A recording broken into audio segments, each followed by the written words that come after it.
Now I want you to pair up in two people, pairs two, right? And I want you to, either left or right, pick a partner, pick the more sophisticated person next to you, however you want to do it. And if you two would share together here, just pair up. Now you're going to have to turn around and face this gentleman. I know you didn't want to pick him, but that's okay. Now, two of you together, okay? I want you to look at each other because you're going to do a little something together. First of all, decide which one of you is going to raise your right hand. And then raise your right hand. Come on. I need to have a pair. Everybody got a right hand? Trust me, you're going to like this. It demonstrates, what are you, bashful here? Are you the odd couple? What? I mean, if there are three of you, one of you watch the other two, all right? Now, you that have your hand in the air, make a fist. Now I want you to take that fist and put it right in front of the other person that you partnered up with. Right in front of them. Right? Get it right in front of them now. Okay, on the count of three, you're going to rear back and... Oh, no, wait a minute, that's the wrong exercise here. Hold that fist right there in front of them. Now, the other person that's looking at that fist, raise your left hand. Don't make a fist, just put it behind your back. I got to play along to get this point here, okay? You got it behind your back. Now, listen to the instructions. I don't want any more broken bones or bloodshed. I want you to just look at that fist. Look at that fist. And I'm going to give you 30 seconds to get that person, no broken bones or bloodshed, to open the fist. Do what you think you can to get that fist opened, okay? Go.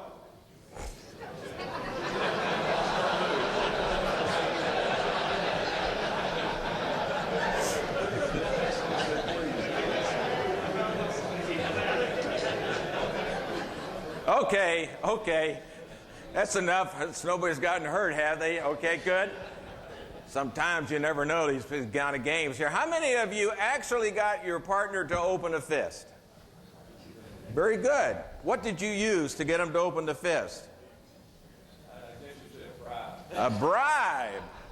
That works. Over here. Anybody? I saw a hand. Who opened their fist? Yes. Ask him to shake hands. Ask him to shake hands. Very good. How about you? Did you get your partner to open the fist? Didn't do it. How many of you just simply ask your partner, open your fist? Very good. Most of us don't do that. Most of us just don't think that's going to work. What's wrong with most salespeople? If you've read about it, heard about it, what's the one thing they commonly don't do if they're not successful? Ask for the order, exactly.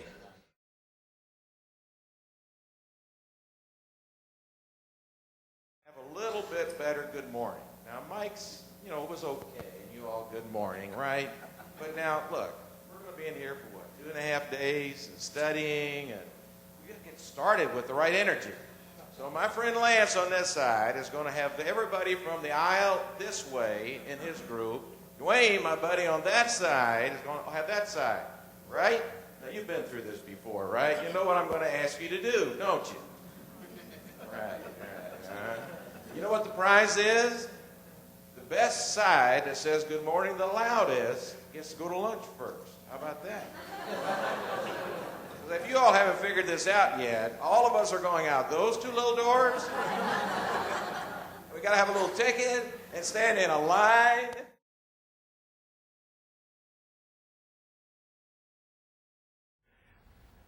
Excuse me, the competition. Do we know what our competitor's weakest spot is? How about your competitor? Do you have a competitor?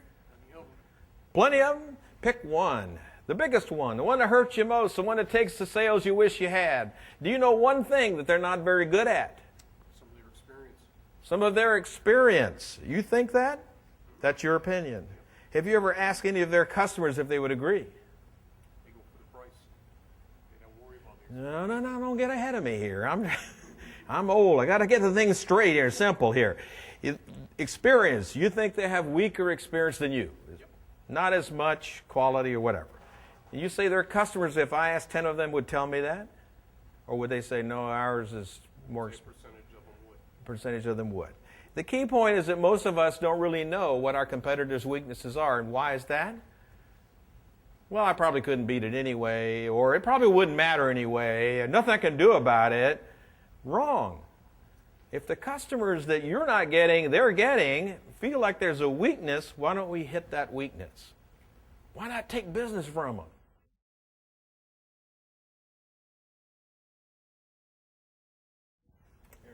Eric, I'm sorry, and you're in the business of dry cleaner. Very good, Eric. Now let me ask you, Eric, are you married? Okay, so am I.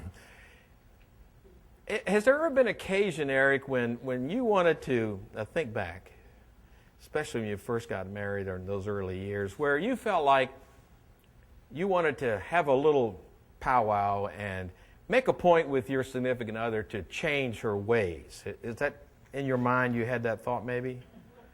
And so you call for the meeting and you say, yeah, what is your wife's name?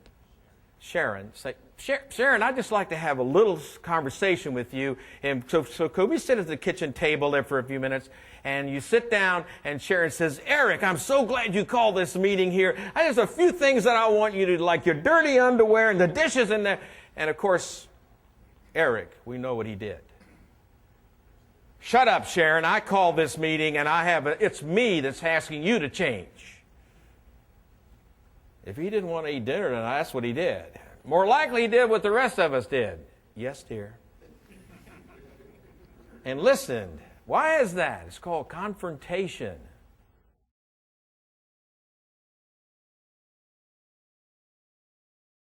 You are important. I'm important.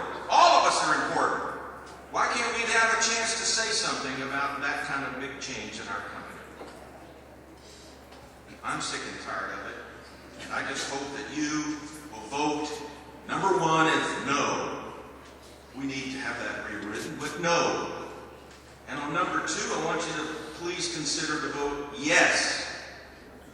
Because yes is what we're going to do and get things changed. And better yet, I'd ask you to vote and go home and get 5 of your neighbors and put them in a car and bring them down here and say, let's vote. Because if we don't have it, we won't get it. And they'll continue on. And we deserve whatever we get.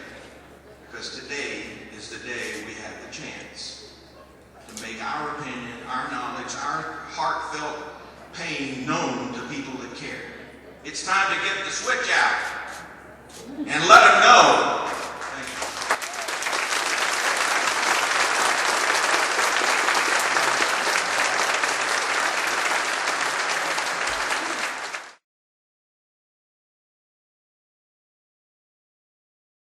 I'll sell magnolias for a nickel apiece.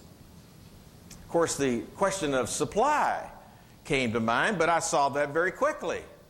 You just pick it out of the yard of the place you're going up to sell it. And it's real easy, instant supply. So I did that. I'd take and pick up flour off, and I'd go knocking on the door and say, would you like to buy a flour for a nickel? My mother's sick, and I'm trying to earn my allowance money. Worked every time. Until about 2 weeks later, Mrs. Brandon, who lived across the street from us, called my mother and said, gee, I'm so sorry that you're home ill and your son is out earning money to get his allowance. When my father came home, little Ricky's flour business came to a screeching halt.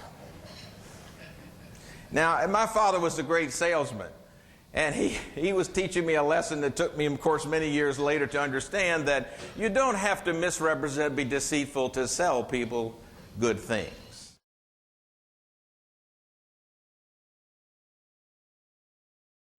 I'll tell you a personal story where I learned this, the value of it. I had a client, and he was an unusual client. He came from Brooklyn, New York. Nothing wrong with New Yorkers. If you may be from New York here, just their, let's say, distinctive personalities that come out of Brooklyn, New York, and Bronx, and Manhattan. You're nodding your head. They're distinctive. Thank you. And so he had been transferred down to Raleigh, North Carolina. I picked it up from last night. Raleigh. And so I was assigned to him and helped him to make the division grow faster. And so I went in and he gave me a lot of signals about things that weren't going to be very happy. Number one is that he was transferred to the South, where the dummies are, hayseeds. You know, New York's where it's happening. Yeah, right. Okay, I let him have that. But then his boss was one of those that liked the open office environment. We're all together. There's no levels. So he had a desk in amongst a bunch of others, and here he was a division VP. So I had to sit on the side chair, and I had to talk to him, whisper sometimes, speak out loud other times. And this man, I tell you, we had to write reports on what the essence of the meeting was. You're going to do this, I'm going to do that, and send it to him. And every time I came back, it was, Rick, you don't listen. That's a mistake. I didn't say that. Well, the first couple of times I went, maybe I didn't think it was right. Oh, okay, I'll fix it. Suck up. I'll do this. And in my business, you do all the things necessary. And after about 2 months of that, I went, now this can't be a continuing thing. I am not that stupid. And I write, and so this went on for 5 months into this relationship. He started into me in this same day. And I looked at him and I said, Hal, I've had it with you.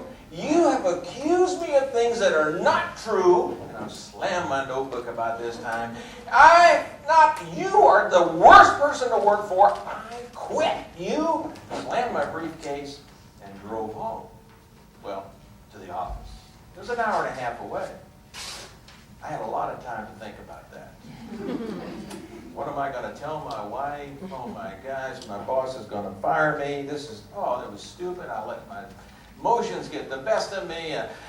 I went on, as you can imagine, the fears. I actually did go in the back door of the office and slid. Now, I felt like I was sliding in to hide and getting into my office and sitting into the chair and waiting for what I knew was going to happen. My boss was going to come in and say, I think it's time for a career change, or whatever, how he was going to say it. I knew it was coming. Sure enough, Charles Ray was his name. Came in and said, well, Rick, how was the meeting with Hal? Fine. This is going to be painful, so I'm not going to draw it out. And he said, yeah, Hal called me. Said you kind of left in a hurry. And I said, yep. And I knew the next word was you need to be fine. He further said that he wanted to make sure that you weren't offended, and he looked forward to seeing you next week at the regular meeting. You could have puffed a breath and knocked me into the floor. What? And he said, yeah. And I knew he knew more about this because we had shared all the times. And I just looked shocked. And he said, so, have a nice trip next week. The point of this whole thing that I learned was some people will just run over you, treat you like dirt, if you let them. And you just have to reach that point where you say, this isn't a fierce conversation, folks. We've gone to the graduate level. This is an eyeball to eyeball, me versus you.